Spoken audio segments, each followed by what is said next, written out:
에서와 야곱은 아브라함의 아들 이삭이 40세 얻은 아내 리브가에 의해서 60세 나이에 얻은 쌍둥이 형제입니다. 큰아들은 몸이 붉고 전신이 털옷 같아서 이름을 에서라고 했고, 후에 나온 아들 동생은 손으로 에서의 발꿈치를 잡았으므로 야곱이라고 했다고 합니다. 장성한 에서는 익숙한 사냥꾼이 되었고, 조용한 성격의 야곱은 장막에 거주했다고 합니다. 송부모 신부에 의하면 야곱이 천막 안에 살면서 팥죽을 끓이고 있었다는 것은 야곱이 마마보이였을 가능성이 있다고 봅니다. 천막은 언제나 여성의 세계, 어머니의 세계를 표현한다면 들판, 남성의 세계, 아버지의 세계를 표현한다는 것이죠. 성경은 성격이 차분하고 주로 집에서 살았던 야곱을 어머니 리브가가 사랑했고, 에서는 사냥해온 고기를 아버지에게 드려 아버지 이삭의 사랑을 받았다고 합니다. 사냥꾼인 에서와 목자인 야곱의 삶은 오랫동안 병존한 두 삶의 방식이었지만 끊임없는 긴장 관계에 있었습니다. 방랑하는 야성적인 사냥꾼은 정착하여 보다 개화된 거주 상태에 사는 목자에게는 언제나 두려운 존재였지요. 야곱을 차분하고 얌전하다고 평가하는 시각은 정착한 농부와 목자의 시각입니다. 목자와 농부는 사냥꾼보다 잘 짜여진 도덕적 규율을 지닌 공동체적인 삶을 산 것이죠. 이 이야기가 전해진 시대는 떠돌아다니는 수렵 생활보다는 정착해서 가축을 기르거나 농사를 짓는데 더 높은 가치를 둔 시대였습니다. 그런데 어느 날 사냥 나갔다가 죽을 정도로 허기져서 돌아온 에서, 동생 야곱이 요리를 하고 있는 것을 보았는데 에서는 그 붉은 죽이 선짓국인 줄 착각합니다. 나중에서야 그것이 선짓국이 아니라 불콩죽이라는 것을 알게 된 에서가 속았다고 생각하긴 했지만 그때는 따질 상황이 아니었죠. 야곱은 배고픈 형에게 장자의 명분을 풀공죽에 팔 것을 요청하고, 야곱은 형에게 장자의 명분을 팔 것을 맹세하게 합니다. 에서가 왜 장자의 직분을 콩죽과 떡과 교환했는지 그 이유가 성경에는 단지 한 문장으로 설명되어 있습니다.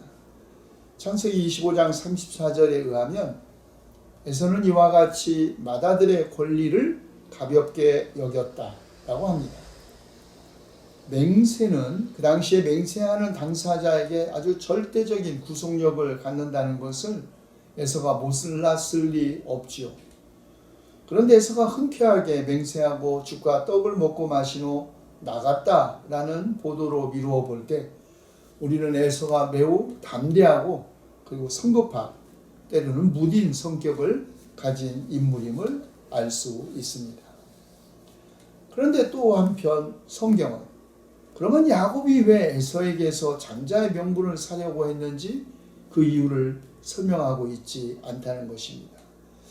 장자 상속권 때문이었는지, 선조들의 약속이 장자에게 결부되어 있다고 생각했는지 알 수 없습니다.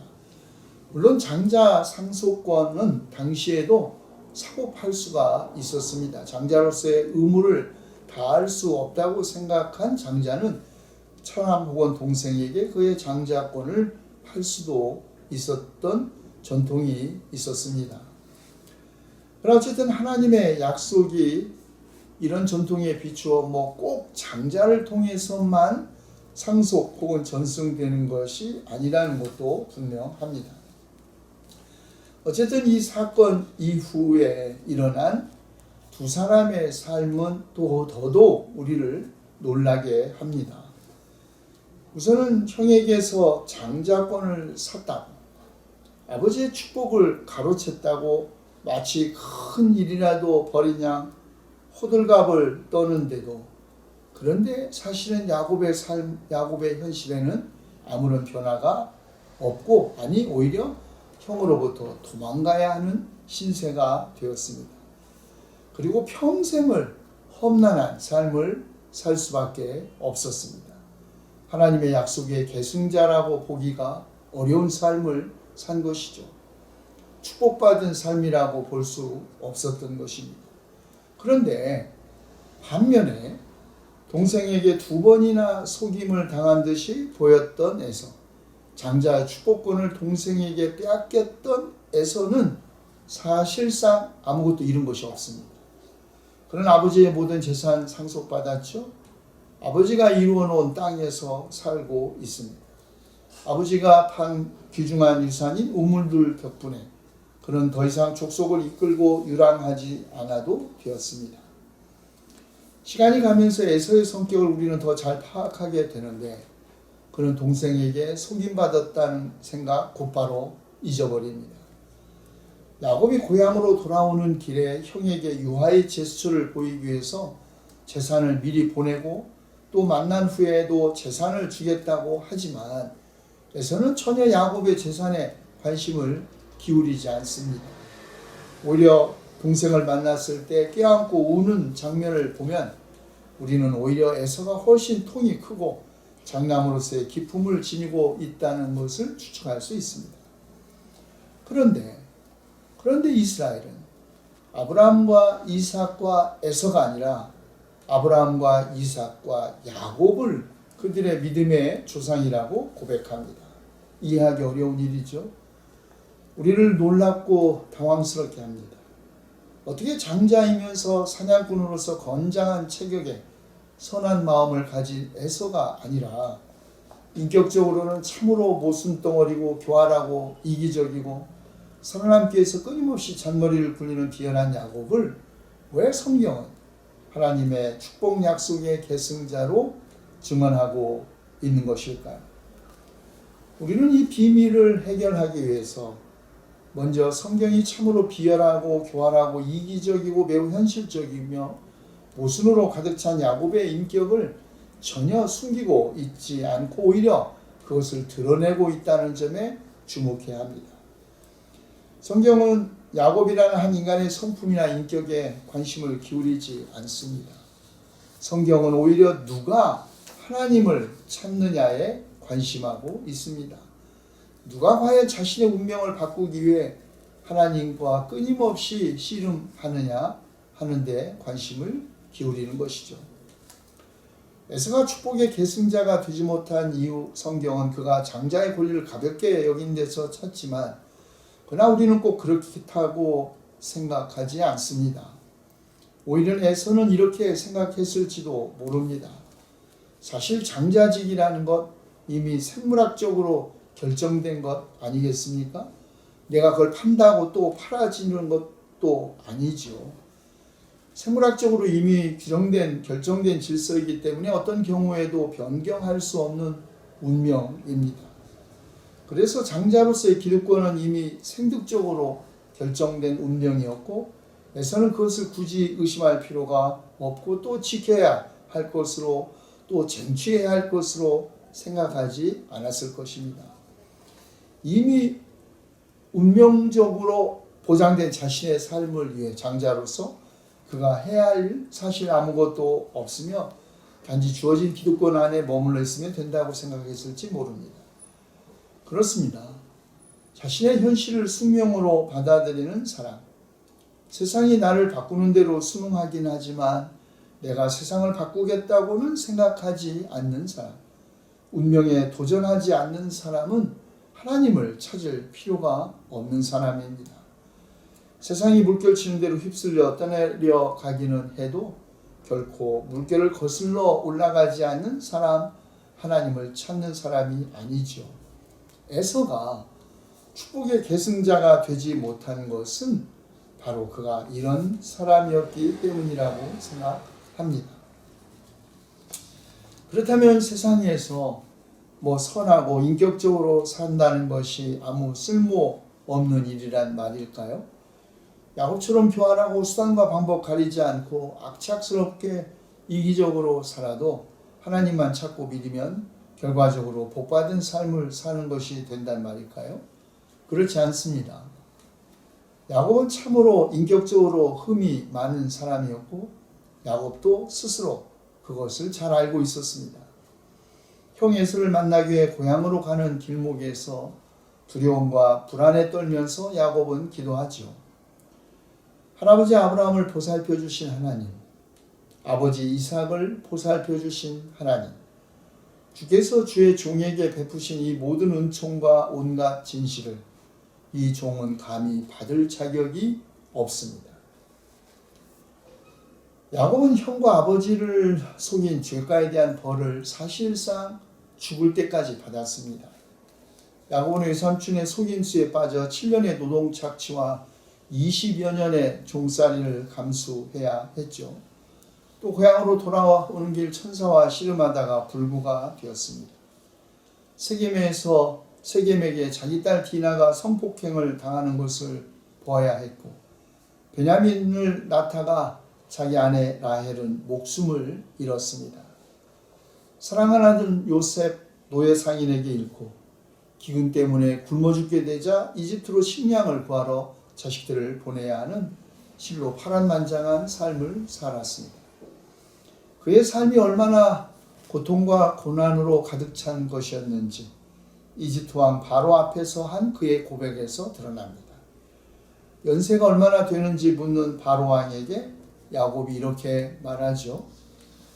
제가 이 세상을 떠돌아다닌 횟수가 100년하고도 30년입니다. 저의 조상들이 세상을 떠돌던 횟수에 비하면 제가 누린 횟수는 얼마 되지 않지만 저는 험악한 세월을 보냈습니다. 그렇습니다. 야곱은 130여 년 동안 진실로 험악한 세월을 보냈습니다. 형과 아버지를 속인 죄에 대한 보응을 그는 충분히 받았다고 할 수 있습니다.